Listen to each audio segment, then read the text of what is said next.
Alis na ng gubat si Basilio nang makarinig siya ng kaluskos ng mga dahon at yabag ng mga paang papalapit. Natanaw niya ang isang anino ng lalaki sa kabilang bahagi ng balete. Kumuha ito ng asarol at nagsimulang maghukay. Kinabahan si Basilio. Hindi nagtagal, napagod si Simon at lumabas si Basilio sa pagkakakubli. Matutulungan ko ba kayo, Ginoo? Dinukot ni Simon ang kanyang revolver at itinutok ito kay Basilio. 13 taon na po ngayon nang ating ilibing ang aking ina sa pokling ito.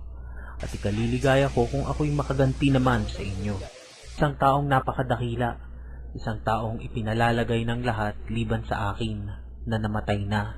Basilio, nakababatid ka ng isang lihim na maaaring ikasawi ko. Hindi kita papatayin sa pag-asang hindi ko ito pagsisisihan. Isinalaysay ni Simon kay Basilio ang kanyang buhay sa nagdaang 13 taon. Naglagalag ako at nagsikap makaipon ng maraming salapi upang maisagawa ang aking layon. Nagbalik upang ibagsak ang masamang pamahalaan, padaliin ang kanyang pagkasira kahit na dumanak ng maraming dugo. Kabataan na walang karanasan at mapangarapin. Hinihingi ninyo ang wikang Kastila, ngunit anong magiging hangarin ninyo? Ano ang inyong mapapala? Upang hindi kayo lalong magkaintindihan? Hindi po. Kung dahil sa Kastila ay mapapalapit tayo sa pamahalaan, magiging sanhi ito ng paglalapit-lapit ng mga pulo. Isang pagkakamali. Ano ang gagawin ninyo sa wikang Kastila? Patayin ang wikang katutubo. Lalo kayong magiging alipin. Sa halip ay tulungan mo ako. Gamitin mo ang iyong lakas sa kabataan upang kalabanin ang mga lihis na akala. Iyan ang dahilan kung bakit ikaw ay nais kong mabuhay pa. Ginoo, napakalaki kong karangalan ng mapagtapatan ng inyong mga balak. Ngunit hindi ko magagawang gampanan ang inyong hinihiling. Ang hangarin ko lamang ay gamutin ang mga sakit ng aking mga kababayan. Kahit hindi ka handa sa aking hinihintay na pag-asa, sa araw na magbago ka ng paniniwala, ay hanapin mo ako sa aking tahanan sa eskolta at paglilingkuran kita ng buong puso. Nang magising si Huling, namumugto pa ang kanyang mga mata. Ang unang pumasok sa isip niya ay baka sakaling naghimala na makapagpadala ang birhen ng 250 pisong pantubos sa kanyang ama. Ngunit walang nangyaring himala. Nang mag-uumaga na, nakita ni Huli ang kanyang ingkong na nakaupo sa isang sulok at pinagmamasdan ang kanyang mga kilos.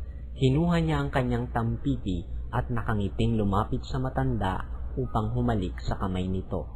Pagdating po ni Ama, pakisabi na ako'y napasok na rin sa kolehiyo. Ang Panginoon ko ay marunong magsalita ng wikang Kastila at ito ang pinakamurang kolehiyo na mapapasukan ko. Habang nasa daan, napahinto si Huli at nanangis. Mag-isang naiwan si Tandang Selo sa bahay. Pinanood niya ang mga taong nakabihis ng maganda upang magsimba at mamasko. Nagulumihanan siya nang hindi siya makabigkas ng isang salita. Walang maibukang pangungusap sa kanyang mga labi, kundi mga impit na ungol lamang. Napipina! Nang mabatid ni Hermana Penchang na siyang pinaglilingkuran ni Huli ang nangyari, pinadadalahan tayo ng Diyos ng gayong mga parusa dahil tayo'y makasalanan o may kamag-anak na makasalanan na dapat sana'y tinuruan natin ng kabanalan, subalit hindi natin ginawa. Ang tinutukoy na makasalanang kamag-anak ay si Huli. Akalain ninyong ng isang dalagang maaari ng mag-asawa ay hindi pa marunong magdasal?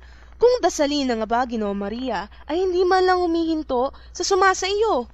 At sa Santa Maria ay hindi man lang humihinto sa makasalanan na siyang pagdarasal na dapat gawin ng isang mabuting Kristiyano na may